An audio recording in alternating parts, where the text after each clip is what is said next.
जय हो बागेश्वर धाम सरकार की, जय हो शेरावाली मैया की। दोस्तों, पिछले 9 सालों से आपके सर पर है इस देवी का हाथ, जो जीवन की हर परिस्थिति में आपकी रक्षा कर रही है, आपको सफल बना रही है, आपके घर में शांति प्रदान करती है, सुख समृद्धि प्रदान करती है। लेकिन अगर आपने यह 3 गलतियां कर दी तो यह देवी आपसे रूठ जाएगी और कभी भी आप सफलता की सूरत नहीं देख पाओगे। वीडियो अंत तक देखें, सारी जानकारी वीडियो में प्रदान की है। सबसे पहले सच्चे मातृभक्त इस वीडियो को लाइक करके कमेंट बॉक्स में जय माता दी जरूर लिखें। आपको बता दें कि इस दुनिया में हर इंसान इतना भाग्यशाली नहीं होता है जितना कि आप हैं, क्योंकि हर एक इंसान के जीवन में इस प्रकार की सुंदर घड़ियां नहीं आ पाती हैं। लोग जीवन भर मेहनत करते हैं, प्रयास करते रहते हैं और कामयाबी कभी छू भी नहीं पाते हैं, क्योंकि उनके जीवन में कभी शुभ घड़ी आती ही नहीं है, और यदि आ भी जाती है तो वह जातक उस शुभ घड़ी से अनजान रहते हैं और वह कब आकर गुजर जाती है और उनका जीवन ज्यों का त्यों बना रहता है, उन्हें इस बात का एहसास तक नहीं होता है। तो दोस्तों, ऐसे में आप बेहद ही सौभाग्यशाली हैं कि आपको कम से कम कोई ज्ञान देने वाला तो है। कम से कम आपको आने वाली इन शुभ घड़ियों के बारे में पहले से ज्ञान तो मिल ही जाता है, या फिर यूं कह सकते हैं कि आपके कर्मों का फल ही अब आपको मिलने जा रहा है, और आपने जानबूझकर अपने जीवन काल में आज तक कभी किसी को कष्ट दिए नहीं है। उल्टा हुआ यही है कि दूसरों को खुश करने के चक्कर में आप कई बार दुखी हो गए हैं, परेशान हो गए हैं। लोगों ने चाहे भले ही आपकी भावनाओं की कद्र ना की हो, लेकिन दोस्तों, भगवान की नजरों से कुछ भी छुप नहीं सकता है। भगवान आंखों से नहीं देखते, भाव से देखते हैं, और वे आपके हृदय को और आपके भाव को अच्छी तरह से जानते हैं। शायद इसी वजह से आपके जीवन काल में अब इतनी शुभ घड़ी आने वाली है। देवी का आशीर्वाद आपको प्राप्त होने वाला है, जिससे अब आपके सारे दुख तकलीफ दूर हो जाएंगे और आपका जीवन सुंदर और फूलों की तरह महकने वाला है। तो ऐसे में आपके लिए आवश्यक यह है कि आप इस दिव्य शक्ति के द्वारा दिए गए संकेतों को पहचान लें, क्योंकि यहीं पर तो वह चाबी छुपी हुई है जहां से आपके भाग्य का रास्ता खुलेगा। जब आप पहचान ही नहीं पाएंगे कि आपके आसपास कौन घूम रहा है, कौन सी देवी घूम रही है, तो फिर आप उस देवी से किस प्रकार संपर्क साधेंगे, किस प्रकार उस देवी को प्रसन्न करेंगे, क्योंकि यूं ही अंदाजा लगा लेने मात्र से कार्य नहीं बन जाते। दोस्तों, हमें सटीक ज्ञान होना आवश्यक है, तो ध्यान से सुनो। अब हम जो आपको बताने जा रहे हैं वही है आपके जीवन का सबसे महत्वपूर्ण ज्ञान, जिन्हें दोस्तों हम आपको संकेतों के बारे में बताने जा रहे हैं। दोस्तों, हम आपको पहले भी अपने कई वीडियो में यह बता चुके हैं कि जब भी देवी देवता हमसे संपर्क साधने की कोशिश करते हैं तो वे संकेतों की भाषा में बात करते हैं। जी हाँ दोस्तों, याद रखें, देवी देवताओं की भाषा सांकेतिक होती है और हमें इन संकेतों को पकड़ना पड़ता है, समझना पड़ता है। तो अब ध्यान से सुनिए कौन से हैं वो संकेत। तो दोस्तों, सबसे पहला संकेत यह होगा कि ये देवी आपको स्वप्न के माध्यम से संपर्क करने की कोशिश करेंगी। जी हाँ दोस्तों, पहला संकेत यह है कि आपको नींद बहुत गहरी आएगी और ब्रह्म मुहूर्त में आपकी आंख अचानक खुल जाएगी। लेकिन हर 2-4 दिन के अंतर से आपको एक सपना ऐसा आ सकता है जिसमें देवी के स्वरूप का या फिर देवी के किसी प्रतीक का आपको दर्शन हो सकता है। घर में पूजा करने का अर्थ है घर में सकारात्मक ऊर्जा का प्रसार करना। ऐसा माना जाता है कि पूजा करने से न सिर्फ मन को शांति मिलती है, बल्कि घर का वातावरण भी अच्छा रहता है। क्या आप जानते हैं, अपने इष्ट देव को याद करने के अलावा आपको अपने कुलदेवता की भी पूजा करनी चाहिए। घर में कुलदेवता और कुलदेवी की पूजा करने से शांति का माहौल रहता है। जी हाँ साथियों, एक हमारे जानने वाले जातक हैं। उन्होंने हमको बताया कि उन्हें लाल कपड़ों में एक महिला अक्सर सपने में दिखाई दिया करती है। लाल कपड़ों में किसी महिला का दिखाई देना जो कि पूर्ण रूप से श्रृंगार किए हुए थी, बहुत ही सुंदर दिखाई दे रही थी, और उस महिला को देखकर पता नहीं क्यों एक अजीब सा मातृत्व का भाव उत्पन्न हो रहा था, और ऐसा लग रहा था जैसे कि बड़ा ही जीवन में शांति और सुकून का एहसास आ गया है, और यह सपने की बात है। दोस्तों, जब ऐसा सपना उन्हें अक्सर बार बार आया तो उन्होंने हमसे संपर्क साधा, तो हमने उन्हें बताया कि तुम्हारे ऊपर एक देवी की विशेष कृपा होने वाली है। कौन सी थी वो देवी? हमने उन्हें विस्तार से सारी जानकारी दी और उन्होंने कुछ गुप्त उपाय और साधना की और आज उनका जीवन पूर्ण रूप से बदल गया है। तो दोस्तों, स्वप्न को आप हल्के में न लें। स्वप्न एक ऐसी प्रक्रिया है जब इंसान इस मृत्यु लोक को छोड़कर किसी ऐसे लोक में चला जाता है जहां पर वह सीधे देवताओं से संपर्क में रहता है या फिर पवित्र पूर्वजों के संपर्क में आ जाता है। अब इसमें समझने वाली बात यह है कि जो सपने किसी विशेष उद्देश्य के साथ हमारे साथ घटित होते हैं, उन सपनों को हम कभी भूल नहीं पाते हैं। वे हमें पूरे के पूरे याद रहते हैं। अक्सर सपनों के साथ यही होता है कि आप जब सुबह सोकर जागते हैं तो थोड़ी देर तक तो आपको सपना याद रहता है, उसके बाद आप उसे पूरी तरह से भूल जाते हैं। लेकिन जिन सपनों के माध्यम से देवी देवता या फिर कोई दूसरी पराशक्तियां आपको कुछ संकेत देने की कोशिश करती हैं, वे सपने आप भूलते ही नहीं हैं। उन सपनों में क्या घटित हुआ वह आपको काफी हद तक पूर्ण रूप से याद रहता है। थोड़े बहुत आंशिक रूप से आप भूल जाएंगे, लेकिन पूरा सपना आपको याद रहेगा। यही इस बात का प्रमाण होता है कि दैवीय शक्तियां आपसे संपर्क करके कुछ कहना चाहती हैं, कुछ बताना चाहती हैं। अब सुनिए दूसरा संकेत। दूसरा संकेत यह है कि आपके जीवन में जो भी मुसीबतें हैं, जो भी परेशानियां हैं या फिर कोई नई बड़ी मुसीबत या परेशानी आएगी, आप उस मुसीबत या परेशानी से साफ साफ बचकर निकल जाएंगे। वह परेशानी केवल आपको छूकर चली जाएगी, आपका कुछ भी बिगाड़ नहीं पाएगी। दोस्तों, जैसे मानकर चलिए कि कोई दुर्घटना होती है, एक्सीडेंट होता है, किसी गाड़ी को कोई इंसान चला रहा होता है या उसमें बैठा होता है, तो दुर्घटना में वह गाड़ी पूर्ण रूप से टूट जाती है, उसका पूर्ण रूप से विनाश हो जाता है, परंतु बैठे हुए का या फिर चलाने वाले व्यक्ति का बाल भी बांका नहीं होता है। यदि ऐसा कोई संकेत है, मात्र यह तो एक घटना है। ऐसी कई और भी घटनाएं हो सकती हैं, जैसे कहीं कोई हादसा हो गया, झगड़ा हो गया, कोई बात हो गई, लेकिन आपको खूब पता था कि वहां पर आपको बहुत अधिक नुकसान हो सकता था, लेकिन आपका कुछ भी नहीं बिगड़ा। आप साफ साफ बचकर निकल आए। इसका स्पष्ट प्रमाण है कि आप दैवी शक्ति की शरण में हैं और आपके आसपास एक रक्षा कवच तैयार हो चुका है जो कि आपकी रक्षा कर रहा है। यह दैवी शक्ति का आपके आसपास होने का एक बहुत ही पुख्ता प्रमाण है।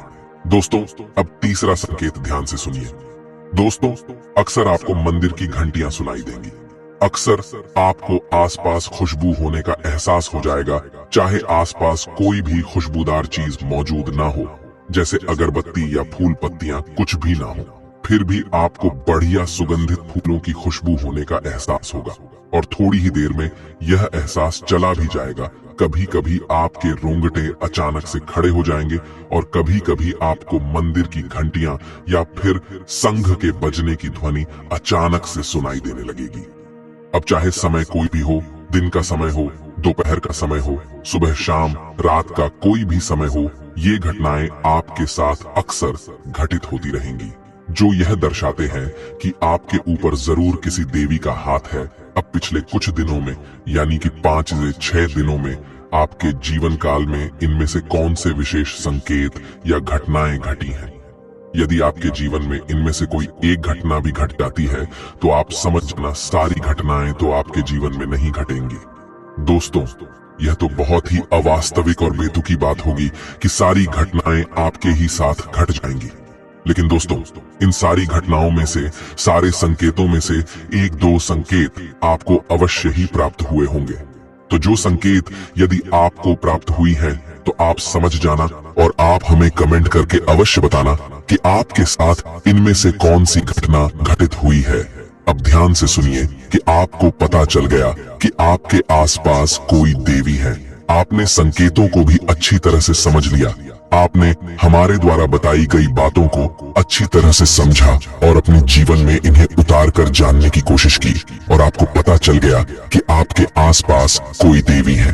लेकिन अब मन में यह प्रश्न उठता है कि आखिर कौन सी देवी है जो आपकी रक्षा कर रही हैं, आपके जीवन को बदलना चाहती हैं और आपसे उनका बहुत गहरा नाता भी है। और प्रश्न उठना भी मन में बिल्कुल ही स्वाभाविक है। दोस्तों, प्रश्न अगर आपके मन में उठा है तो उसका जवाब भी आप ध्यान से सुनिए। इस प्रश्न का जवाब ये है कि वे देवी हैं, आपकी कुल देवी।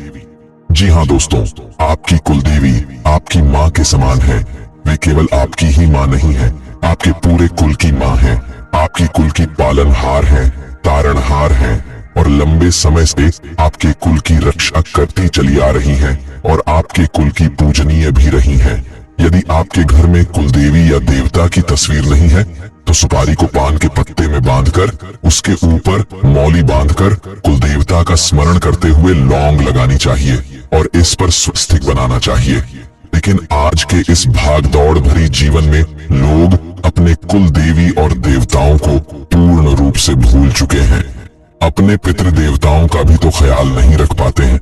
कुल देवी और देवताओं की तो बात ही क्या की जाए। लेकिन दोस्तों, आप कुल देवी को बिल्कुल भी हल्के में मत लेना। जिस इंसान ने अपने जीवन में अपनी कुल देवी के दर्शन नहीं किए हैं, उनको भोग अर्पित नहीं किया, उनकी नित्य पूजा पाठ नहीं की है, वह इंसान जीत तो कभी सुख प्राप्त कर ही नहीं सकता, बल्कि मृत्यु के बाद भी उसे सुख प्राप्त नहीं होगा। उसकी कभी मुक्ति नहीं होगी और उसे पुनः मृत्यु लोक में कष्ट और पीड़ा सहने के लिए आना होगा। ऐसा भयानक श्राप क्यों है दोस्तों? हम नहीं कह रहे हैं, यह श्राप गरुड़ पुराण में लिखा हुआ है। दोस्तों, तो ऐसे में आपको इतना बड़ा श्राप आखिर लग ही क्यों जाता है? दोस्तों, समझने की बात है कि एक इंसान है जिसका आपने खूब आदर सत्कार कुछ समय तक किया और उसके बाद कुछ समय बाद आप उसे पूरी तरह से भूल गए। अब वही इंसान यदि आपके आसपास आता भी है तो आप उसे पहचान भी नहीं पाते हैं और ना ही उससे आप बात करते हैं। तो यह उस इंसान का निरादर हुआ कि नहीं हुआ? आप खुद ही विचार करके देखिए। जब इंसानों के विषय में इतनी छोटी बात का इतना बड़ा मतलब निकलता है कि सामने वाला आपसे रुष्ट हो सकता है, आपको कुछ भी मन में भला बुरा सोच सकता है, तो दैवीय शक्तियों का तो फिर कहना ही क्या है। क्योंकि वे एक पीढ़ी से नहीं, दो पीढ़ी से नहीं, पिछली न जाने कितनी पीढ़ियों से आपके घर में पूजनीय हैं। अब कुछ समय से उनका पूजा पाठ बंद हो गया है, जिसकी वजह से वे कितनी क्रोधित होंगी, आपसे कितनी नाराज होंगी। आप खुद ही इस बात को सोचकर देखिए। रूह कंपा देने वाली, रोंगटे खड़े कर देने वाली घटना है। यह साधारण घटना नहीं है। ऐसे में आपको मानसिक शांति, सुकून, सफलता कुछ भी हासिल हो ही नहीं सकता है। कुल देवी का अपमान, निरादर जहां हो जाए, उस घर में किसी भी प्रकार की खुशहाली आ ही नहीं सकती है। तो अब ऐसे में आप क्या करें? दोस्तों, हम आपको बता दें कि आपको जो हमने बताए हैं उनमें से यदि एक भी संकेत देखने को मिल जाता है अपने जीवन काल में पिछले 5 से 6 दिनों में, जी हाँ दोस्तों, हम आपको बता रहे हैं, आप ध्यान से समझिए। पिछले 5-6 दिनों में यदि आपको इनमें से 1 या 2 संकेत भी मिल गए हैं तो आप समझिए कि आपकी कुल देवी आपके आसपास है। अब वह आपसे क्या कह रही है? दोस्तों, वह आपसे 5 बातें कह रही है। आप ध्यान से सुनिए। दोस्तों, इस वीडियो को आपने यदि मिस कर दिया तो हम कह रहे हैं कि आप अपने जीवन का सबसे बहुमूल्य खजाना मिस कर देंगे। फिर मत कहना कि जीवन बदलता क्यों नहीं है, परेशानी कटती क्यों नहीं है, क्योंकि इसका कारण आप स्वयं खुद होंगे। तो आप ध्यान से सुनिए कि आपकी कुलदेवी आपसे क्या कह रही है। सबसे पहली बात कि आपकी कुलदेवी आपसे कह रही है कि उनकी पूजा पाठ प्रारंभ करो। घर में पूजा करने का अर्थ है कि घर में सकारात्मकता, ऊर्जा का प्रसार करना। ऐसा माना जाता है कि पूजा करने से न सिर्फ मन को शांति मिलती है, बल्कि घर का वातावरण भी अच्छा रहता है। लेकिन आपको इस बात का खास ख्याल रखना चाहिए कि अपने कुलदेवी और देवता की पूजा करने के साथ साथ अपने इष्ट देव को भी याद करना चाहिए। जब भी कोई देवी देवता किसी कुल से बंध जाते हैं तो वे उस कुल की पूजा पाठ और उस कुल के सत्कर्मों से ऊर्जा ग्रहण करने लगते हैं, और जब उनका पूजा पाठ बंद हो जाता है तो देवी देवताओं की शक्ति पर इसका प्रभाव पड़ता है। जिस प्रकार पितरों की पूजा करने से पितरों को शक्ति प्राप्त होती है, वैसे ही देवी देवताओं की जा करने से उन्हें भी शक्ति प्राप्त होती है। फिर वे हमें देने योग्य होते हैं, इसीलिए उनका नाम देवता होता है। वह हमें देते हैं, इसलिए देवता कहलाते हैं। तो आपको क्या करना है? उनकी पूजा पाठ प्रारंभ करनी है। दूसरी बात, आपकी कुलदेवी आपसे क्या कह रही है? दूसरी बात, आपकी कुलदेवी आपसे यह कह रही हैं कि आप उन्हें भूल चुके हैं, उन्हें आपने याद नहीं किया है, आप उनके मूल स्थान को नहीं जानते हैं, तो एक बार कम से कम जीवन में उनके मूल स्थान पर जाकर उनके लिए कुछ विशेष पूजा पाठ अवश्य कराइए। दोस्तों, यकीन मानिए, ये बातें कोई भी इंसान आपको बताएगा नहीं, मुफ्त में तो कोई नहीं बताएगा। बहुत मोटी मोटी रकम लेकर लोग इतनी बड्ढी बड्ढी बातें बताते हैं। हम तो आपको मुफ्त में ही बता रहे हैं, क्योंकि हमारा मकसद केवल और केवल आपके जीवन में बदलाव लेकर आना है। अब चौथी मांग सुनिए दोस्तों, ये बहुत ही आवश्यक है। चौथी मांग कुलदेवी की आपसे यह है कि आपके घर में जब भी पूजा पाठ होती है तो एक दीपक कुलदेवी के नाम का अवश्य जलाया जाए और कुलदेवी के नाम से भोग अवश्य निकाला जाए। दोस्तों, कुलदेवी को याद करते हुए उनके नाम से थोड़ा सा भोग अवश्य निकाला जाए। आप अपनी पूजा की अलमारी में देवी देवताओं को भोग तो लगाते ही हैं, कुलदेवी के नाम से भी आपको भोग निकालना है। यह कुलदेवी की विशेष मांग है। दोस्तों, याद रखना। अब पांचवी मांग दोस्तों, कुलदेवी की पांचवी मांग यह है कि आपके घर में जब भी कोई विशेष कार्य हो, यानी कि कोई भी दैवीय या फिर संस्कारित कार्य हो, कोई त्योहार आदि की पूजा पाठ हो, तब कुलदेवी की भी पूजा की जाए, कुलदेवी को भी याद किया जाए। बिना कुलदेवी को याद किया गया कोई भी संस्कार पूरा नहीं किया जा सकता है। जिस घर में कुलदेवी को याद नहीं किया जाता, भोग नहीं निकाला जाता, दीपक नहीं जलाया जाता, पूजा पाठ नहीं की जाती, उस घर में कोई भी धर्म कर्म संस्कार संपन्न नहीं होता, शुभ नहीं माना जाता। तो आपको इन बातों का ध्यान रखना है। दोस्तों, संकेतों को पहचानना है, अपनी देवी की मांग को समझना है।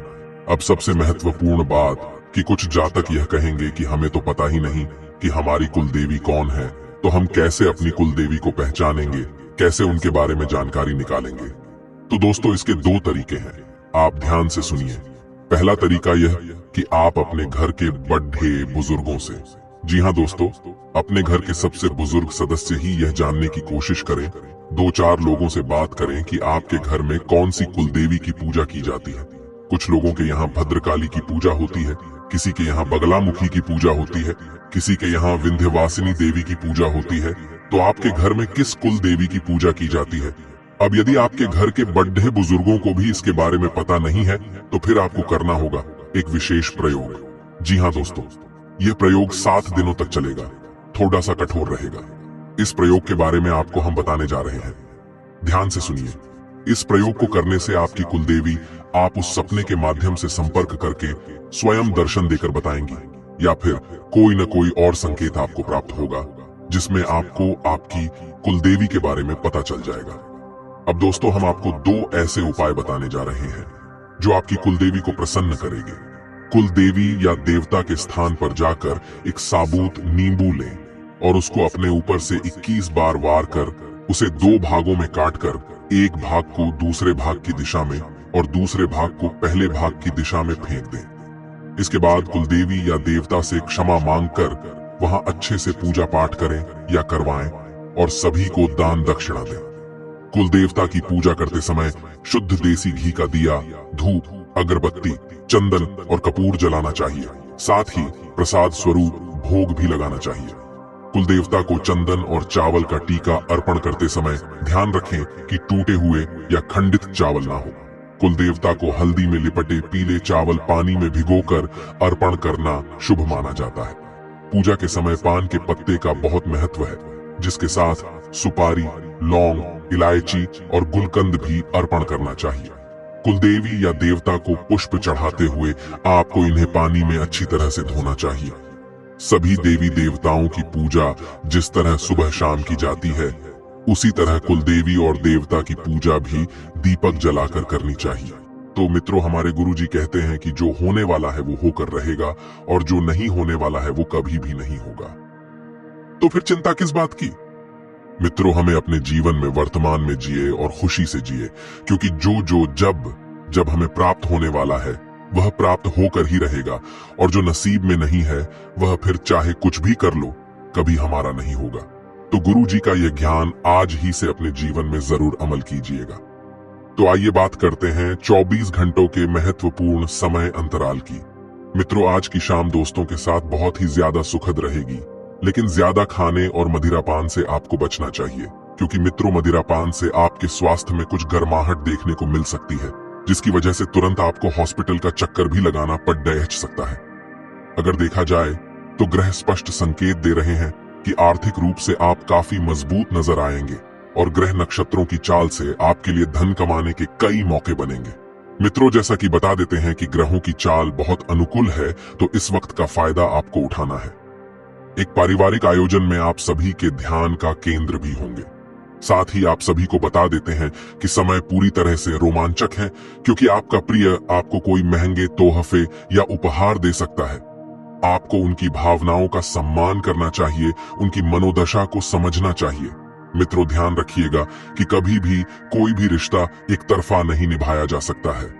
मित्रों, आपके काम की गुणवत्ता को देखकर आपके जो भी वरिष्ठ हैं आपसे काफी प्रभावित होंगे और घर के छोटे सदस्यों को साथ लेकर आप किसी पार्क या शॉपिंग मॉल में जा सकते हैं। मित्रों, आप अपने जीवन साथी के साथ कुछ बेहतरीन पल गुजार सकेंगे, जिन पलों को आप गुजारना लंबे समय से चाहते थे। सफेद गाय को रोटी खिलाने से हेल्थ बहुत बढ़िया रहेगी। बहुत कुछ आपके कंधों पर टिका हुआ है। घर की जिम्मेदारियां, परिवार की जिम्मेदारियां, बच्चों की जिम्मेदारियां, काम की जिम्मेदारियां तो बता देते हैं कि फैसला लेने के लिए सोच को स्पष्ट रखना बहुत जरूरी है, क्योंकि जब आपका माइंड पूरी तरह से क्लियर रहेगा तो आप मित्रों कुछ भी निर्णय लेने के दौरान हड़बड़ाए नहीं। किसी करीबी दोस्त की मदद से कुछ कारोबारियों को अच्छा खासा धन लाभ की संभावना है। साथ ही मित्रों, आप सभी को बता देते हैं कि परिवार के सदस्य आपके सहयोगी होंगे, लेकिन उनकी काफी सारी मांगे होंगी। आपका महबूब आपको बड़ी खूबसूरती के साथ खास करके चौंका सकता है। आप जितोड़ मेहनत और धीरज के बल पर अपने उद्देश्य हासिल कर सकते हैं। मित्रों, घर के लोगों के साथ बातचीत करते दौरान आपके मुंह से कोई ऐसी बात निकल सकती है जिससे घर के लोग नाराज हो सकते हैं। तो एक विशेष ध्यान रखिएगा कि जब आप अपनों के बीच बैठें तो अपनी बोलचाल का मित्रों खास ख्याल रहे। साथ ही बता देते हैं कि इसके बाद घर के लोगों को मनाने में आपका काफी समय जा सकता है और संभावना है कि आपके और आपके जीवन साथी के बीच तनाव बढ़ सकता है। इससे बचाव न करने की स्थिति में इसके दूरगामी परिणाम अच्छे नहीं होंगे। शराब के सेवन से मंगल बिगड़ता है, इसीलिए पारिवारिक सुख हेतु इसका त्याग कर दें। मित्रों, क्योंकि कहते हैं कि जो इंसान शराब पीता है उसके घर में हर वक्त ग्रह क्लेश बने ही रहते हैं। अवसाद के खिलाफ आपकी मुस्कान परेशानी से उबारने वाली है। आप धन से जुड़ी समस्या के कारण परेशान रह सकते हैं। मित्रों, धन आएगा तो सही, लेकिन स्थिर नहीं हो पाएगा। इस वजह से कुछ दिक्कतें आपको महसूस होंगी। इसलिए मित्रों, धन को संभाल कर रखें। साथ ही बता देते हैं कि आपको अपने किसी विश्वास पात्र से सलाह लेनी चाहिए और आपको अपना बाकी वक्त बच्चों के संग गुजारना चाहिए, क्योंकि कुछ समय आप अपने संतान को भी देना पसंद करेंगे, चाहे इसके लिए आपको कुछ खास ही क्यों न करना पड़े। प्रेमी एक दूसरे की पारिवारिक भावनाओं को समझेंगे, एक दूसरे को सहयोग करेंगे, एक दूसरे की बातों को मानेंगे। मित्रों, साथ ही बता देते हैं कि आपके बॉस आपको तरक्की दे सकते हैं। बेकार के विवादों से बिल्कुल दूर रहें, नहीं तो यदि एक बार आपकी बदनामी हो गई तो फिर